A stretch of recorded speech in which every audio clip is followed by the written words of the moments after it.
اعوذ باللہ من الشیطان اللعین الرجیم بسم اللہ الرحمن الرحیم الحمد للہ رب العالمین وصلی اللہ علی سید الانبیاء والمرسلین مولانا ابی القاسم محمد اللہم صلی علی محمد وآل محمد وآلہ الطیبین الطاہرین واللعنۃ الداعمہ علی اعدائہم اجمعین۔ خطبہ مبارک شعبانیہ، یہ خطبہ حضرت امام رضا علیہ السلام سے منقول ہے، جس کو مرحوم شیخ صدوق رضوان اللہ تعالی علیہ نے عیون اخبار الرضا میں اور مرحوم کلینی نے اصول کافی میں امام رضا علیہ السلام سے نقل ہے کہ عن علی بن موسیٰ الرضا عن ابیہ عن آبائہ عن جدہ امیر المؤمنین علیہ السلام۔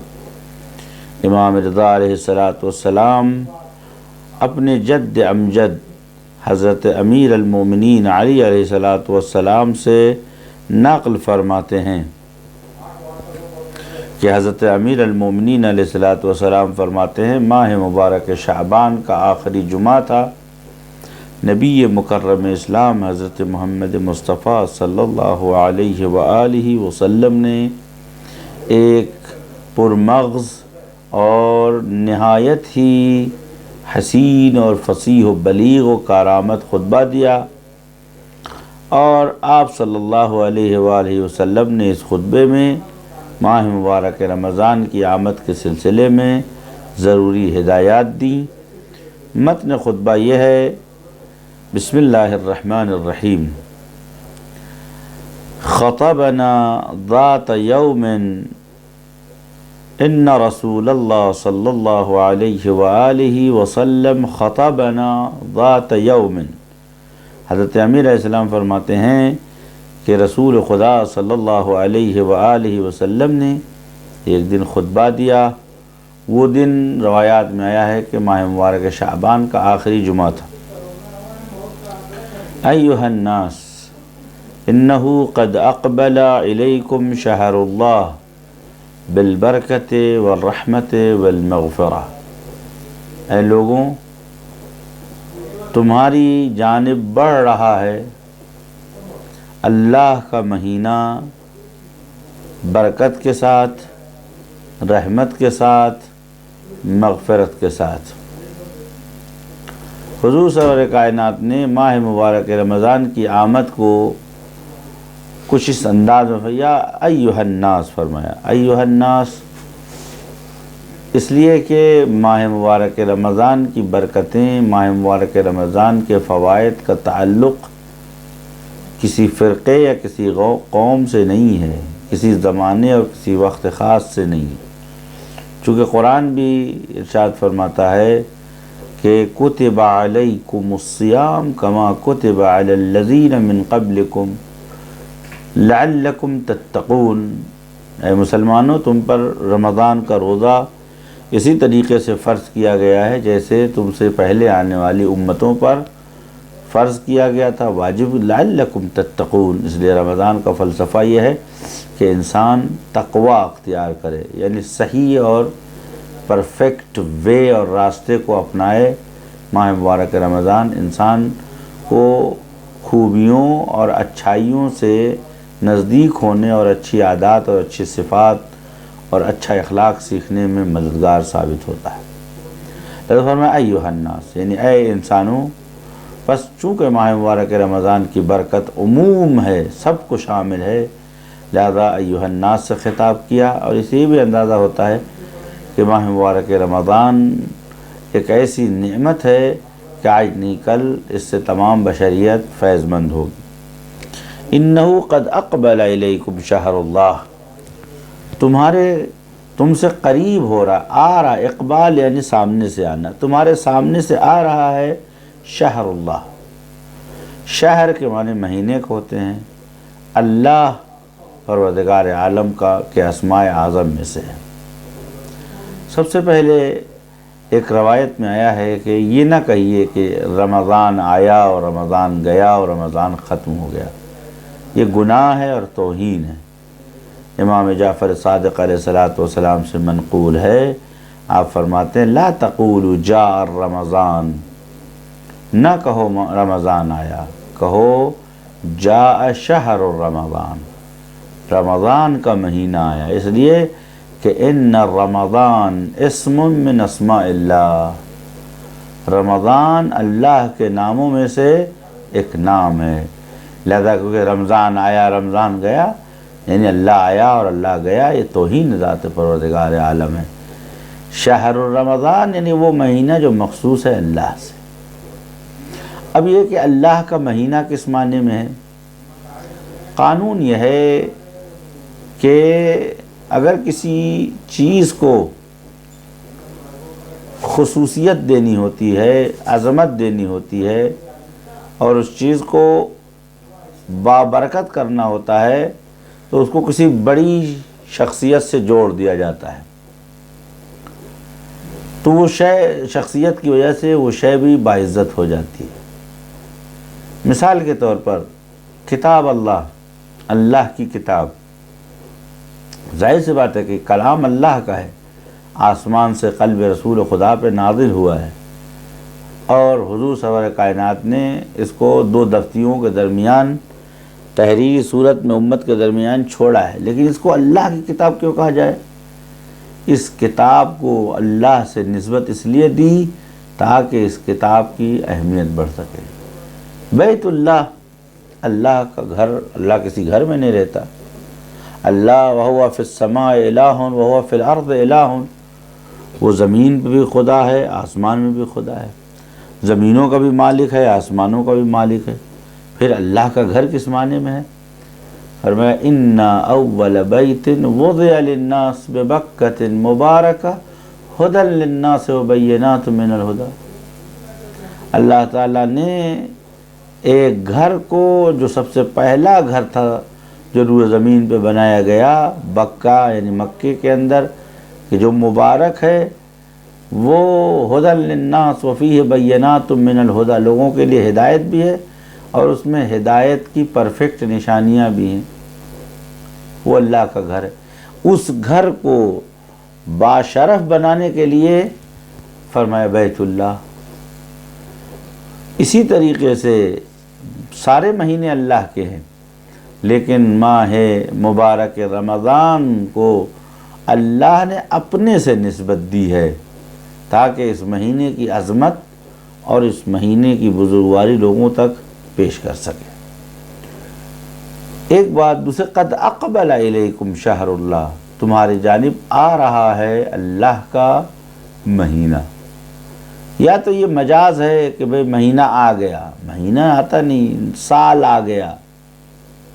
در واقع انسان ایک وقت گزرنے کے بعد دوسرے وقت کے سامنے آتا ہے، تو یا تو یہ مجاز ہے کہ آپ تعبیر میں کہتے ہیں جیسے ایک پلیٹ کھانا کھایا، پلیٹ نہیں کھاتا آدمی، پلیٹ میں رکھا ہوا کھانا کھاتا ہے، تو مہینہ آ گیا یعنی آپ ماہ رمضان میں داخل ہوئے۔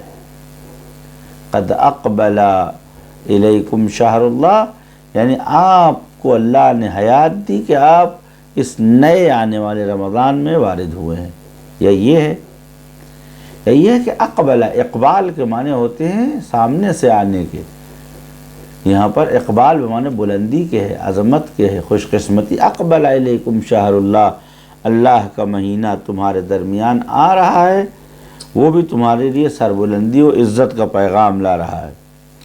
اب یہ مہینہ آیا ہے تو کن چیزوں کے ساتھ آیا ہے؟ فرمایا برکت کے ساتھ آیا۔ برکت اس نعمت کو کہتے ہیں کہ جس کا فیض ہمیشہ باقی رہتا ہے، لہذا تبارک اللہ وبیدہ الملک، تبارک یعنی اللہ کی ذات بابرکت ہے، ہمیشہ رہنے والی ہے، بس وہ ہر وہ شے کہ جس کا فیض اور وہ خود ہمیشہ باقی رہے اسے برکت بولتے ہیں۔ بس ماہ رمضان کے اندر جو خوبیاں، جو فائدے حاصل ہوں گے وہ برکت ہے، یعنی اس کا فیض، اس کا فائدہ ہمیشہ باقی رہے گا۔ والرحمہ، اور رحمت کے ساتھ یہ مہینہ آیا ہے۔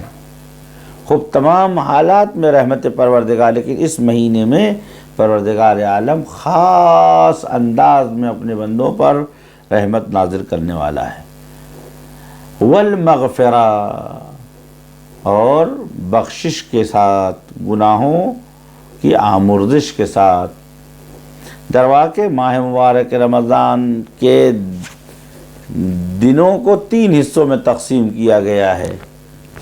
پہلا عشرہ، یا جس کو بولتے ہیں پہلا دہا، دہ اول یا عشر اولا کا تعلق برکت سے، دہ دوم یا عشر دوم میں رحمت پروردگار ہے، اور دہ سوم میں آخری عشرے میں رمضان کے مغفرت ہے۔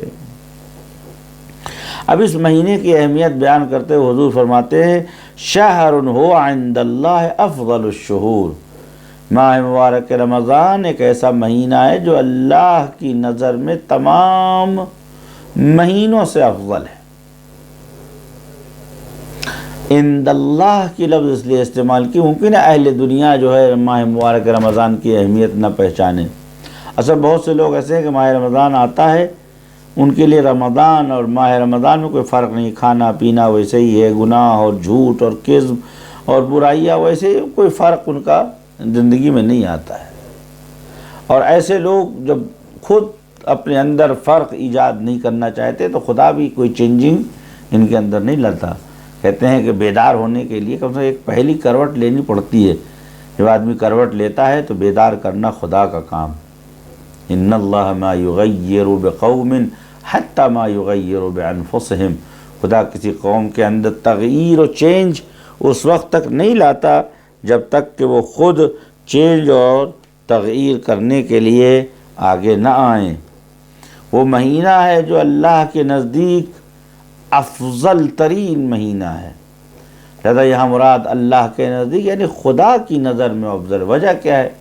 مثلا کوئی چیز اگر ہماری نظر میں باعزت ہے، اچھی ہے، نیک ہے، تو اس کی کوئی حیثیت نہیں ہے، اس لیے کہ ان العزت للہ جمیعا، عزت جو ہے صرف اور صرف خدا کے لیے۔ چونکہ ہمارے نزدیک کوئی چیز کچھ بھی ہو، لیکن وہ چند روزہ ہے، ختم ہو جانے والی ہے، تباہ ہو جانے والی ہے، مٹ جانے والی ہے، برباد ہو جانے والی ہے۔ لیکن اگر کوئی چیز اللہ کے نزدیک عظیم اور عزیز ہے تو اس کا فیض قیامت تک باقی رہنے والا ہے۔ وَهُوَ شَهْرٌ عِنْدَ اللَّهِ أَفْضَلُ الشُّهُورِ، یہ وہ مہینہ ہے جو اللہ کی نظر میں سب مہینوں سے افضل ہے۔ وَأَيَّامُهُ أَفْضَلُ الْأَيَّامِ، پورا مہینہ تمام مہینوں کے مقابلے میں افضل ہے۔ اس مہینے کے روز تمام سال کے دنوں سے بہتر ہیں۔ وَاللَّيَالِيهِ أَفْضَلُ اللَّيَالِي، اور ماہ مبارک رمضان کی راتیں سال بھر کے مہینوں کی راتوں سے افضل ہے۔ چونکہ ماہ مبارک رمضان میں رحمت الہی کا دروازہ کھلا ہوتا ہے، باب توبہ کھلا ہوتا ہے، شیاطین بند کر دیے جاتے ہیں، جہنم کے دروازوں کو سے قفلہ کر دیا جاتا ہے، 3 تالے لگا، بعض روایتوں میں 7 تالے لگا دیے جاتے ہیں، بالکل لاک ڈاؤن ہو جاتا ہے جہنم کا۔ ایسی صورت میں جز کار خیر کے، جز نیکی کے، جز خوبی کے کچھ اور ہونا ہی نہیں چاہیے۔ اسی لیے آپ دیکھیں ماہ مبارک رمضان میں نمازیوں کی تعداد زیادہ ہو جاتی ہے، قرآن پڑھنے والوں کی تعداد زیادہ ہو جاتی ہے، اچھا کام کرنے والوں کی تعداد زیادہ ہو جاتی ہے، خیرات کرنے والوں کی تعداد بڑھ جاتی ہے۔ آپ نے کبھی سوچا کیوں تبدیلی آئی ہے عالم کے اندر؟ حتیٰ بعض ملکوں میں کسینوز بند کر دیے جاتے ہیں، شراب خانے بند کر دیے جاتے ہیں، میوزک بند کر دی جاتی ہے، ٹیلی ویژن پہ عورتیں حجاب میں آنے لگتی ہیں۔ کیا وجہ ہے؟ اس کی ایک ہی بین وجہ ہے، وہ یہ ہے کہ ماہ مبارک رمضان ماہ پروردگار ہے، خاص مہینہ ہے، اس میں شیطان بند کر دیا جاتا ہے، اس میں جو ہے جہنم کے دروازے بند کر دیے جاتے ہیں، لہذا ہر طرف نیکی کا چرچا ہوتا ہے۔ 6 اس کے دن، 6 اس کی رات، 3 روزے میں رات قیام میں، قعود میں، دعائے افتتاح ہیں۔ اس ماہ مبارک رمضان کی راتوں کا سہانا وقت ہے۔ دعائے جوشن کبیر، دعائے سحر ابی حمزہ سمالی، دعائے سحر امام سجاد علیہ السلام، ایام رمضان اور شبہائے رمضان کی مخصوص دعا امام جعفر صادق علیہ السلام، جو بیش بہا قیمتی نسخے ہیں کہ جو ہمارے مہینے کو تمام مہینوں سے افضل بناتے ہیں۔ خیر، ان سلسلے میں بڑی تفصیلی گفتگو کی جا سکتی ہے، لیکن مختصر میں بات کو سمجھتے ہوئے عرض کروں کہ حضور سرور کائنات نے فرمایا ساعاتہ افضل الساعات، ماہ مبارک رمضان کی گھڑیاں تمام گھڑیوں اور لمحے تمام لمحات سے افضل ہے۔ هو شہر دعیتم فیہ الی ضیافت اللہ، یہ وہ مہینہ ہے جس میں تم کو ضیافت الہی میں بلائے۔ ضیافت کے معنی ہوتے ہیں مہمانی کی، ریسیپشن کے۔ یہ وہ مہینہ ہے جس میں اللہ کی دعوت پہ بلایا گیا۔ آپ سمجھ رہے ہیں کیا حضور سرور کائنات کیا کہنا چاہتے ہیں؟ اسے ماہ مبارک رمضان کا مطلب یہ نہیں کہ ایک مہینہ گیا، شہر انسلخت و شہر تدخلت، ایسا نہیں کہ ایک مہینہ گیا تو دوسرا مہینہ، نہیں، یہ خداوند عالم کی دعوت ہے۔ لِكُلِّ شَيْءٍ مَادِبَةٌ وَمَادِبَةُ شَهْرِ رَمَضَانَ الْقُرْآنِ وَكُلُّ مَنْ يَتَّخِذُ مِنْ مَأْدِبَتِهِ عَلَى قَدْرِ مَعْرِفَتِهِ۔ حضور سرور کائنات فرماتے ہیں صلی اللہ علیہ وآلہ وسلم، ہر دعوت میں ایک دسترخوان بچھایا جاتا ہے۔ ماہ مبارک رمضان اگر دعوت الہی ہے تو اس دعوت کا دسترخوان کیا ہے؟ فرمایا اس دعوت کے دسترخوان کا نام قرآن ہے۔ فرمایا ہر انسان اپنی معرفت اور اپنی حیثیت کے مطابق قرآن سے فائدہ اٹھاتا ہے۔ ماہ مبارک رمضان دعوت الہی ہے خداوند عالم کی ضیافت کی جانب، جس میں اللہ نے ہم سب کو بلایا ہے۔ اب ظاہر سی بات ہے کہ یہاں پر دو باتیں کہی، ایک تو یہ ہے کہ اگر خود ماہ مبارک رمضان ہمارے پاس آتا ہے، اس کا مطلب یہ ہے کہ ماہ مبارک رمضان ہمارا مہمان بن کے آتا ہے۔ خوب اگر ماہ رمضان ہمارا مہمان بن کے آتا ہے تو ماہ شہر کے معنی ماہ ہوتے ہیں، رمضان کے معنی خدا کے ہوتے ہیں۔ شہر رمضان یعنی آج اللہ ہمارا مہمان ہے۔ اب جب اللہ ہمارا مہمان ہے تو ایسی صورت میں ہم مہمان نوازی کیسے کریں؟ مثال کے تو کوئی معزز مہمان آپ کے گھر آیا ہے تو ایسی صورت میں اس کی اکرام کیسے کریں گے؟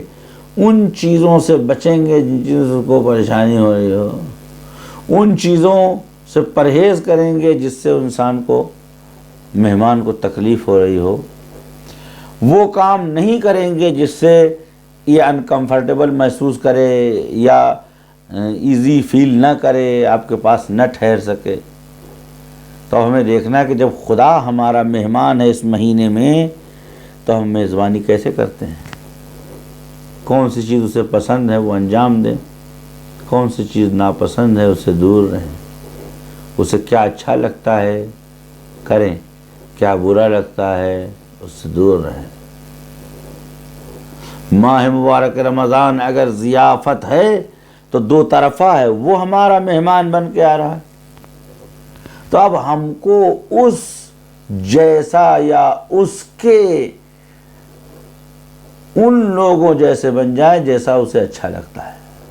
دیکھیں حضرت امیر علیہ السلام کی ایک مناجات ہے، فرماتے ہیں خدا میرے لیے اس سے بڑی خوش نصیبی کیا ہوگی، فخر کیا ہوگا کہ تو میرا خدا ہے، اور اس سے بڑا مقام کیا ہوگا کہ میں تیرا بندہ ہوں۔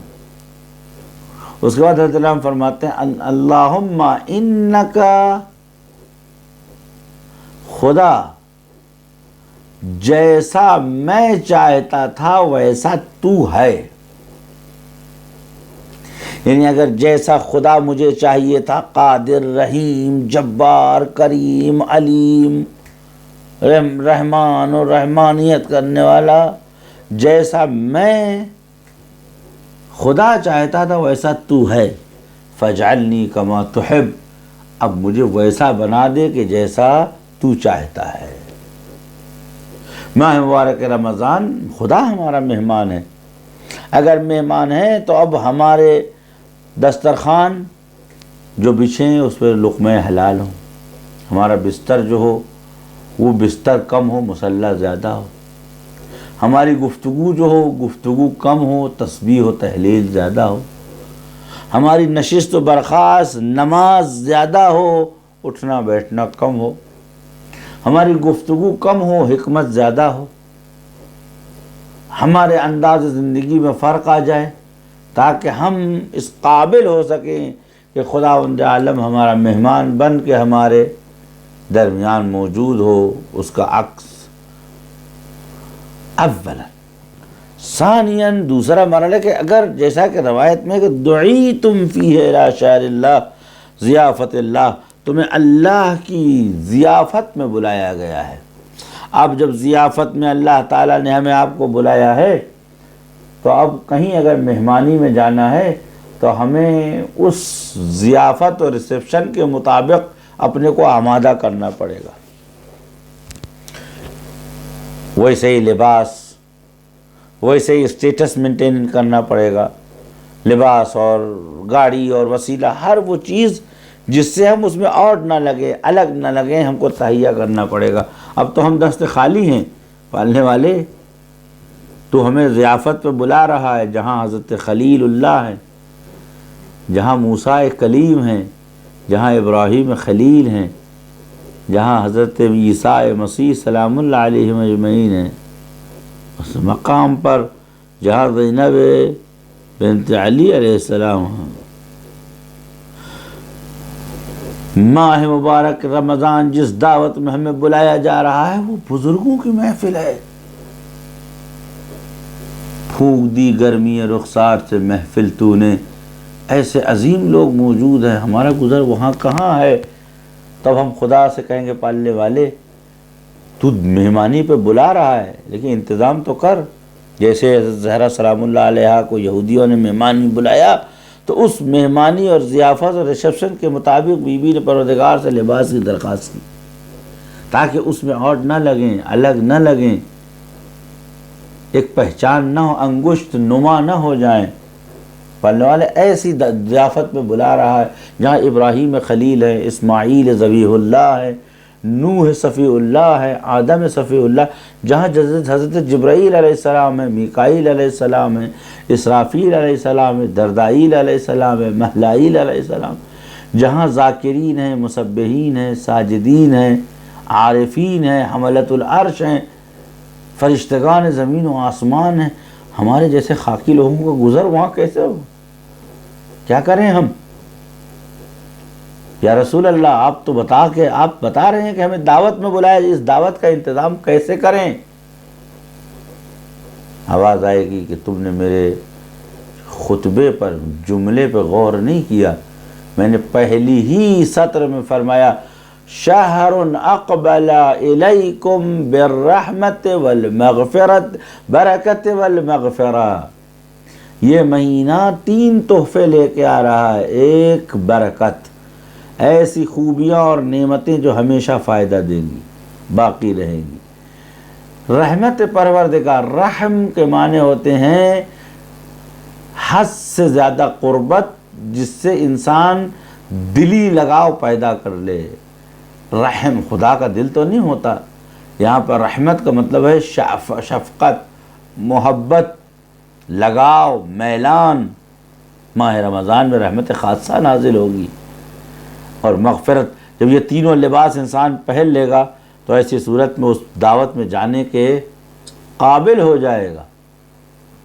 حضور سرور کائنات فرماتے ہیں کہ وَهُوَ شَهْرٌ دُعِيتُمْ إِلَى ضِيَافَةِ اللَّهِ۔ اب ذہن سوال کرتا ہے پڑھنے والے اس محفل میں جانے کے لیے ہم کیا کریں؟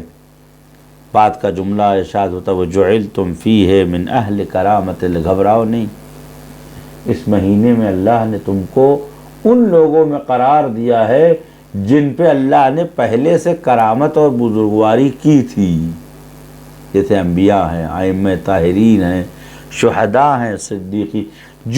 تم قرار دیے گئے ہو فی ہے اس مہینے میں، کیا من اہل کرامت اللہ، یہ نہیں کہا اہل کرامت اللہ، اہل کرامت اللہ مطلق یعنی مطلقاً مشمول رحمت الہی تو انبیاء اور ائمہ ہیں، لیکن اس رحمت کا ایک شمہ اگر ہمیں مل جائے تو ہمارے لیے کافی ہے۔ رضوان من اللہ اکبر۔ آپ دیکھیں کہ حور یا حبیب بن مظاہر رضوان اللہ تعالی علیہم، یا مثلا زہیرقین 80 سال عمر غیروں میں گزاری، 10 دن زندگی امام حسین کے ساتھ گزاری، 10 دن کی وجہ سے ان کو ایک شمہ ملا کرامت کا، جس کی وجہ سے آج دنیا اور آخرت پہ بھاری ہے۔ من کرامت اہل اللہ۔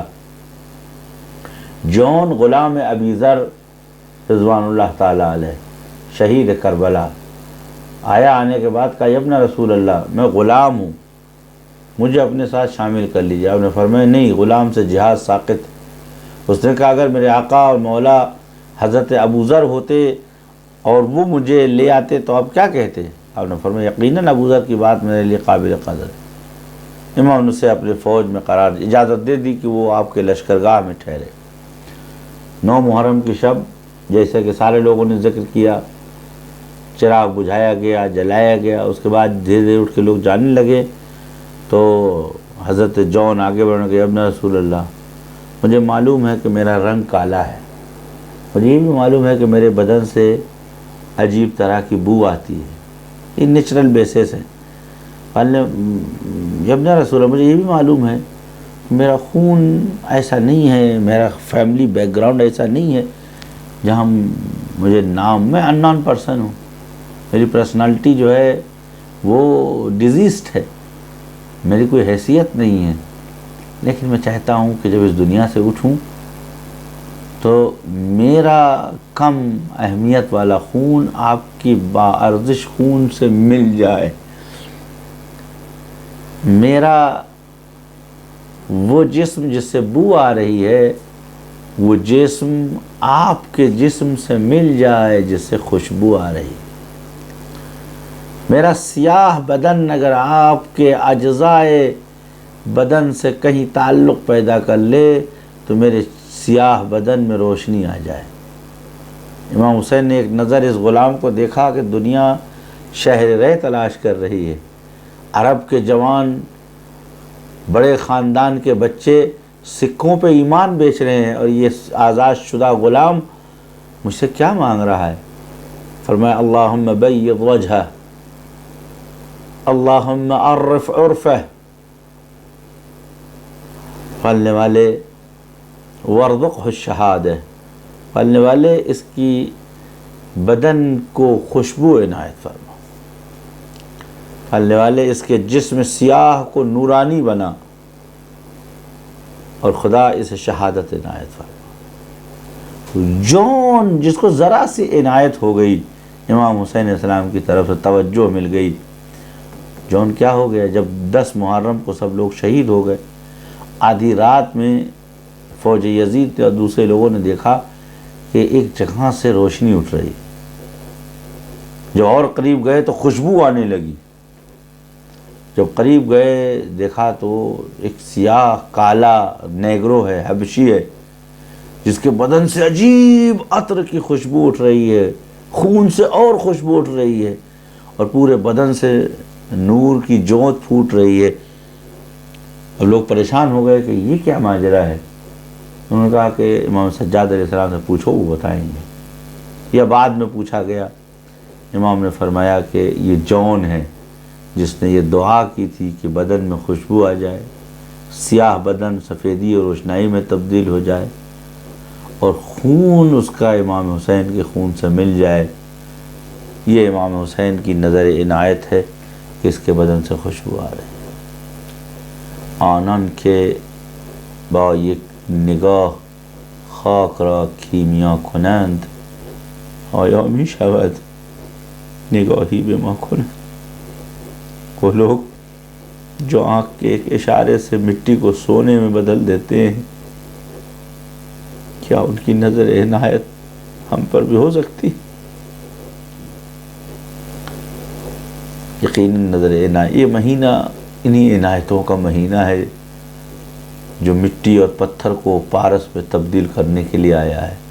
وَجُعِلْتُمْ فِيهِ مِنْ أَهْلِ كَرَامَةِ اللَّهِ، اس مہینے میں تمہیں قرار دیا گیا ان لوگوں میں سے کہ جو اللہ کے کرامت کی اہلیت، یعنی کرامت اللہ جن پر تمام ہو گئی ہے، ان میں سے ہمیں قرار۔ یہ کم بات ہے کہ ہمیں اسی صف میں بٹھایا جا رہا ہے جس میں رسول خدا بیٹھے ہوئے ہیں، اسی صف میں بٹھایا گیا ہے جہاں امام حسین علیہ السلام بیٹھے ہیں۔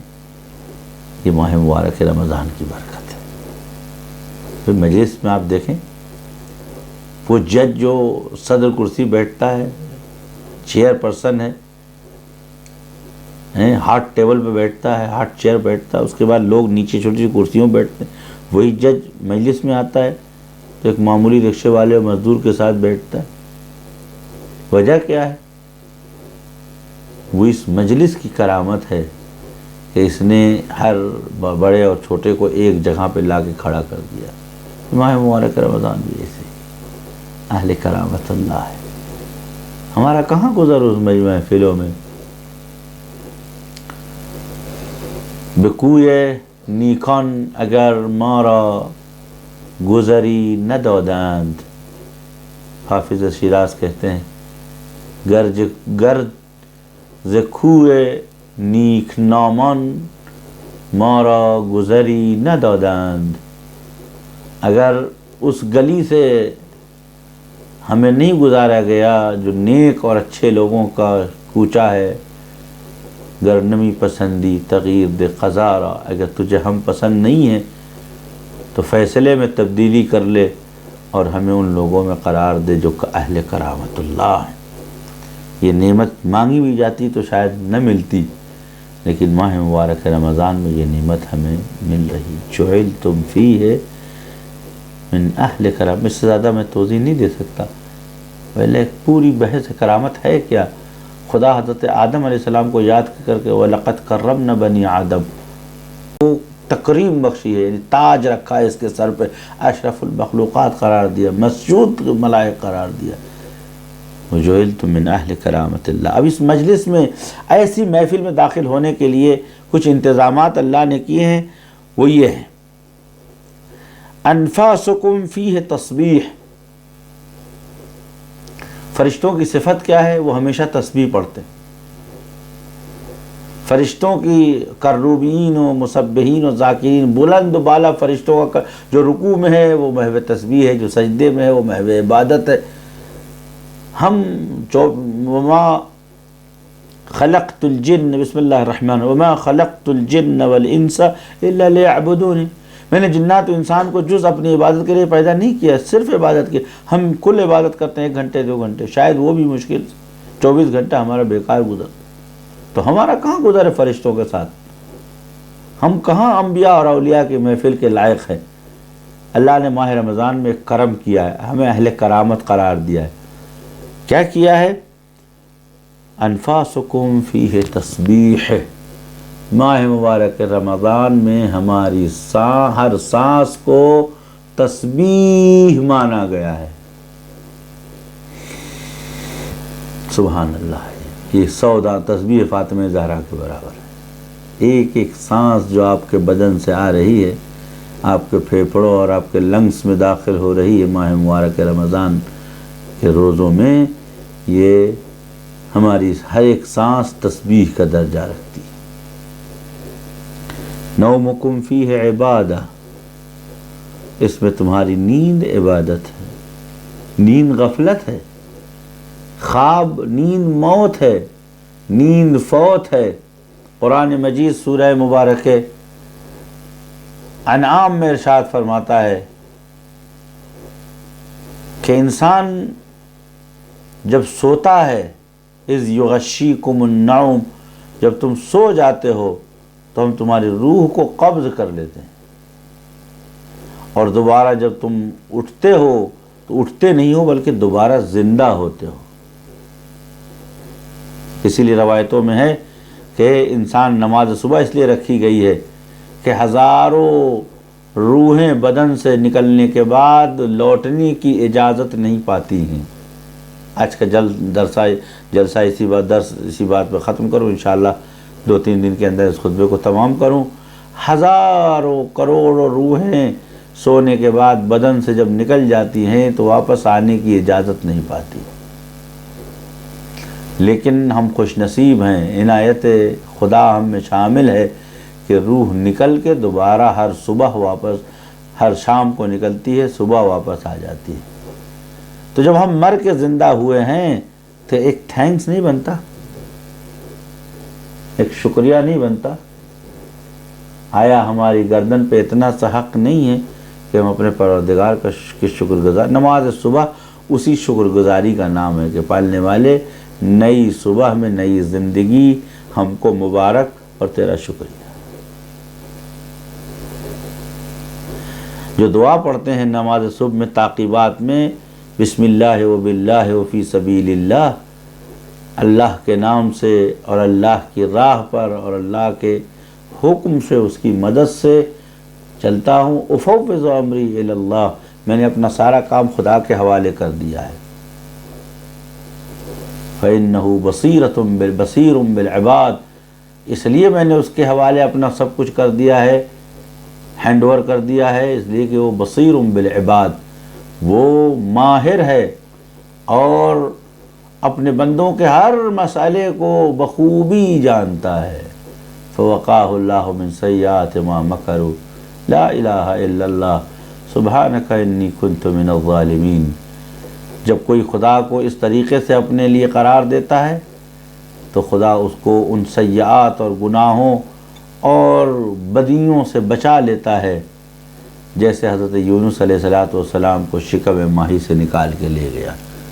حسبنا اللہ و نعم الوکیل، اللہ ہی ہمارے لیے کافی ہے اور اس سے بہتر کوئی وکیل نہیں۔ جیسے فرمایا اس مہینے میں ہماری نیند عبادت ہو جاتی ہے، آپ سوئیں گے عبادت محسوب ہوگی۔ وَعَمَلُكُمْ فِيهِ مَقْبُولٌ وَدُعَاؤُكُمْ فِيهِ مُسْتَجَابٌ، اس مہینے میں جو بھی عمل کرو گے اس کو قبول کیا جائے گا۔ اصل برانڈ چیکنگ کا کوئی مطلب نہیں ہے، کوالٹی اور کوانٹٹی کا کوئی مطلب نہیں ہے ماہ مبارک رمضان میں۔ عملکم فیہ مقبول، بالاتفاق اس مہینے میں عمل قبول کیا جائے گا۔ کیوں؟ اس لیے کہ خداوند عالم اس مہینے میں خصوصی رحمت نازل کرنا چاہتا ہے۔ یہ بہت بڑی بات ہے کہ ماہ مبارک رمضان میں تمام اعمال قبول کیے جائیں گے اور تمام دعاؤں کو سنا جائے گا اور استجابت کی جائے گی۔ ماہ مبارک رمضان ان تمام نعمتوں کو لے کے ہمارے پاس آیا۔ اب ہم فرشتہ صفت ہو گئے، روزوں کی وجہ سے دن میں کھاتے نہیں، لہذا فرشتوں جیسے ہیں، نہ کھانے کی ضرورت ہے نہ پینے کی ضرورت ہے۔ فرشتے ہمیشہ ان کی خوراک اور غذا تسبیح ہے، ہماری سانسیں تسبیح ہے۔ سونا ہمارے لیے غفلت ہے، لیکن جب ہم کو نیند آتی ہے اس مہینے میں وہ عبادت و نماز محسوب ہوتی ہے، لہذا ہم فرشتوں سے آگے نکل گئے۔